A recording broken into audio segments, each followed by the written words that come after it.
नमस्कार, आप देख रहे हैं न्यूज हाट। मैं हूं आपके साथ रितेश शर्मा। बिहार के भोजपुर में हुए चर्चित भरत तिवारी एनकाउंटर मामले में बड़ा खुलासा हुआ। पोस्टमार्टम रिपोर्ट में यह पुष्टि हुई कि भरत तिवारी को एक दो नहीं बल्कि कुल 5 गोलियां लगी थी। पहली गोली बाएं जांघ के ऊपरी हिस्से में सामने की ओर से लगी थी। दूसरी गोली भी बाएं जांघ के मध्य भाग में भीतर की तरफ लगी थी। तीसरी गोली दाहिनी जांघ के बीच वाले हिस्से में भीतर लगी थी। इसके अलावा रिपोर्ट में यह भी बताया गया है कि चौथी गोली दाहिनी जांघ में बाहरी हिस्से से अंदर की ओर लगी थी, जबकि पांचवी गोली बाएं पैर के मध्य भाग में पीछे की तरफ से लगी थी। इस रिपोर्ट के खुलासे के बाद से पुलिस एनकाउंटर पर सवाल उठने लगे हैं। चंदन तिवारी है भरत तिवारी के भाई। उन्होंने कहा है कि पुलिस शुरुआत से बोल रही थी कि भरत को 3 गोली मारी गई है, लेकिन पोस्टमार्टम रिपोर्ट में 5 गोली मारने का जिक्र है। साफ है कि पुलिस लगातार झूठ बोल रही है। सुमन देवी है भरत तिवारी की भाभी।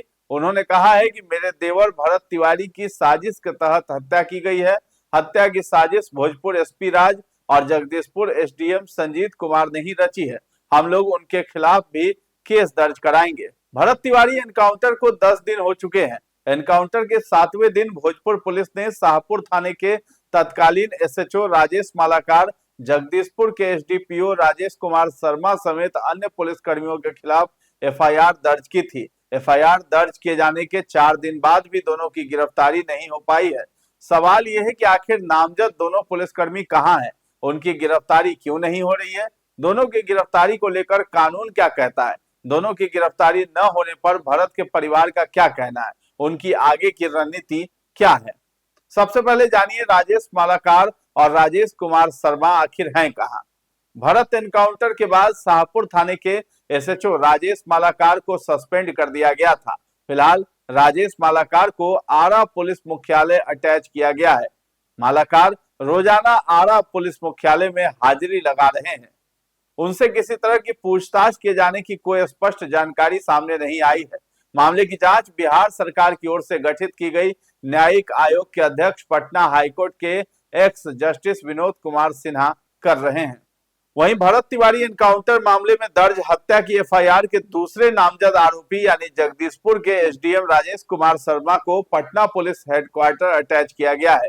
राजेश शर्मा फिलहाल पटना में हैं और रोजाना पुलिस हेडक्वार्टर में अपनी हाजिरी लगा रहे हैं। अब इस मामले को 10 दिन बीत चुके हैं। 7वें दिन भोजपुर पुलिस ने तत्कालीन शाहपुर थानाध्यक्ष राजेश मालाकार, तत्कालीन एसडीपीओ राजेश कुमार शर्मा समेत अन्य पुलिस कर्मियों के खिलाफ हत्या की एफआईआर दर्ज कर ली, लेकिन एफआईआर दर्ज होने के 4 दिन बाद भी गिरफ्तारी नहीं हुई। यही वो नुक्ता है जिस पर सियासत, कानून और इंसाफ की पूरी बहस टिकी हुई है। सबसे बड़ा सवाल यही है कि अगर किसी आम नागरिक के खिलाफ हत्या का मुकदमा दर्ज होता तो क्या पुलिस आरोपी को गिरफ्तार नहीं करती? क्या तब भी कहा जाता कि आरोपी मुख्यालय में हाजिरी लगा रहा है, इसलिए गिरफ्तारी की जरूरत नहीं है? यही सवाल अब सड़क से लेकर सियासी गलियारों तक गूंज रहा है। फिलहाल राजेश मालाकार आरा पुलिस मुख्यालय से अटैच हैं और रोजाना हाजिरी लगा रहे हैं। वहीं दूसरे नामजद जो है अधिकारी राजेश शर्मा को पटना पुलिस मुख्यालय से अटैच किया गया है। दोनों अभी निलंबित हैं, लेकिन गिरफ्तारी नहीं हुई है।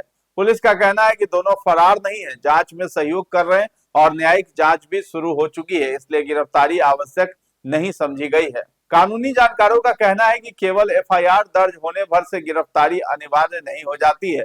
यदि आरोपी के फरार होने, साक्ष्य मिटाने, गवाहों को प्रभावित करने या अपराध दोहराने की आशंका न हो तो जांच एजेंसी गिरफ्तारी के बजाय पूछताछ और अन्य कानूनी प्रक्रिया अपना सकती है। यही दलील फिलहाल इस मामले में भी दी जा रही है। लेकिन दूसरी तरफ भरत तिवारी का परिवार इस पूरी कार्रवाई को सवालों के घेरे में बता रहा है। शनिवार को भरत तिवारी की पोस्टमार्टम रिपोर्ट सामने आई। रिपोर्ट को लेकर चंदन तिवारी ने बताया कि मेरे भाई को गाड़ी में 2 गोली मारी गई है। मेरे भाई को बचाया जा सकता था। पुलिस को पता था कि अगर भरत तिवारी जिंदा रहता तो सारे सबूत कोर्ट को दे देता, इसलिए 2 गोली और गाड़ी में ही मारी गई है। पोस्टमार्टम रिपोर्ट से दूध का दूध और पानी का पानी हो चुका है। मेरे भाई के हत्या के आरोपियों की जल्द से जल्द गिरफ्तारी होनी चाहिए। अगर उनकी गिरफ्तारी नहीं होती है तो फिर मैं आगे की रणनीति तय करूंगा। वहीं भरत तिवारी की भाभी है सुमन तिवारी। उन्होंने कहा है कि भोजपुर के एसपी और जगदीशपुर के एसडीएम ने साजिश के तहत मेरे देवर भरत तिवारी की हत्या कराई है। 30 जून को मेरे देवर की 13वीं है, श्राद्ध कर्म है। इसके बाद हम लोग न्याय के लिए पटना हाईकोर्ट का दरवाजा खटखटाएंगे। भरत की भाभी सुमन तिवारी का आरोप है कि उनके देवर के खिलाफ साजिश रची गई और सुनियोजित तरीके से हत्या कराई गई है। उन्होंने कहा है कि अब भोजपुर एसपी और एसडीएम समेत संबंधित अधिकारियों के खिलाफ हाईकोर्ट का दरवाजा खटखटाया जाएगा। परिवार की मांग है कि जांच किसी रिटायर्ड जज नहीं बल्कि हाईकोर्ट के सिटिंग जज की निगरानी में हो, ताकि हर पहलू से निष्पक्ष पड़ताल हो सके।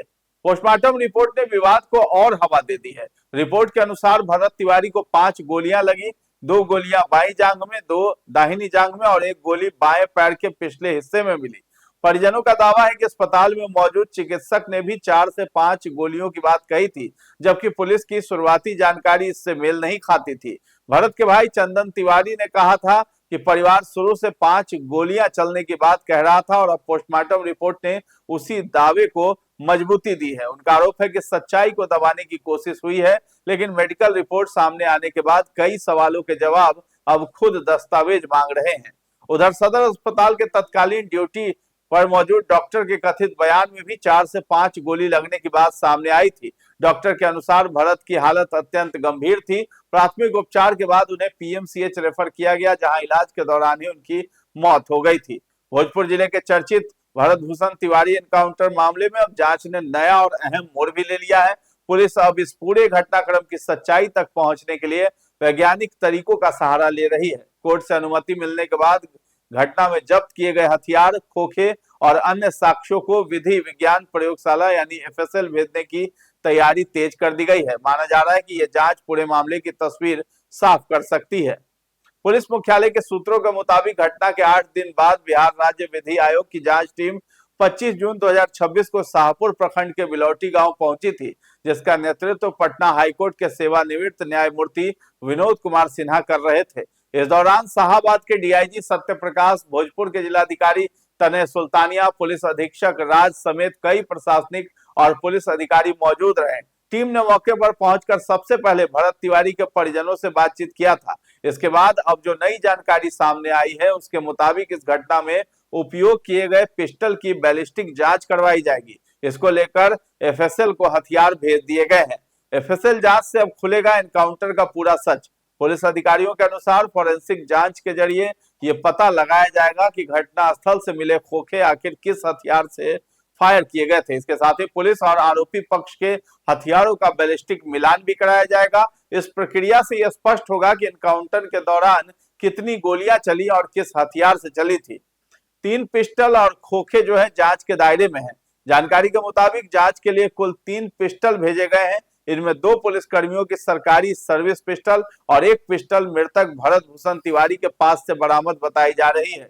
इसके अलावा घटनास्थल से मिले खोखे और अन्य सामान भी जांच का हिस्सा होंगे। पुलिस रिकॉर्ड के अनुसार शाहपुर थाने के तत्कालीन थानाध्यक्ष राजेश मालाकार ने अपनी सर्विस पिस्टल से 1 राउंड फायर किया था। वहीं एसटीएफ जवान अक्षय द्वारा 4 राउंड फायरिंग की बात प्राथमिकी में दर्ज है। यानी पुलिस की ओर से कुल 5 राउंड गोली चलने का दावा किया गया है। तो मृतक के पास से भी हथियार मिला था। पुलिस का कहना है कि मुठभेड़ के दौरान भरत भूषण तिवारी के पास से एक लोडेड अवैध पिस्टल, 2 जिंदा कारतूस, 2 खोखे और 1 मैगजीन बरामद की गई थी। एफएसएल टीम ने मौके से इन सभी साक्ष्यों को इकट्ठा कर पुलिस को सौंपा था। अब यही साक्ष्य जांच में सबसे अहम कड़ी साबित होंगे। तो फोरेंसिक रिपोर्ट जो है वो केस की रीढ़ बनेगी। विशेषज्ञों का मानना है कि किसी भी एनकाउंटर मामले में फोरेंसिक रिपोर्ट बेहद अहम होती है। बैलिस्टिक जांच के जरिए यह भी पता चलता है कि गोली कितनी दूरी से चलाई गई, किस दिशा से आई और हथियार का इस्तेमाल वास्तव में हुआ है या नहीं। ऐसे में इस केस में भी एफएसएल रिपोर्ट को निर्णायक माना जा रहा है। तो जांच एजेंसियों की नजर जो है अब रिपोर्ट पर है। फिलहाल इस हाई प्रोफाइल केस में पुलिस की हर कार्रवाई पर नजर रखी जा रही है। जांच एजेंसियां ये भी परखेंगी कि घटनास्थल से मिले सभी साक्ष्य आपस में कितने मेल खाते हैं। रिपोर्ट आने के बाद यह भी साफ हो जाएगा कि पुलिस का दावा कितना सही है और घटना के दौरान वास्तव में हुआ क्या था। इससे आगे की कानूनी प्रक्रिया भी तय होगी। तो भरत भूषण तिवारी एनकाउंटर केस जो है पूरी तरह तकनीकी जांच के दौर में पहुंच चुका है। एफएसएल रिपोर्ट इस केस की सबसे मजबूत कड़ी साबित हो सकती है। अब सभी की नजर इसी रिपोर्ट पर टिकी है जो ये तय करेगी कि उस दिन चली गोलियों का सच क्या था और जिम्मेदारी आखिर किसकी बनती है। तो फिलहाल इस खबर में इतना ही है। न्यूज हाट के साथ बने रहें और अभी तक हमारे चैनल को आपने सब्सक्राइब नहीं किया है तो जरूर कर लें। धन्यवाद।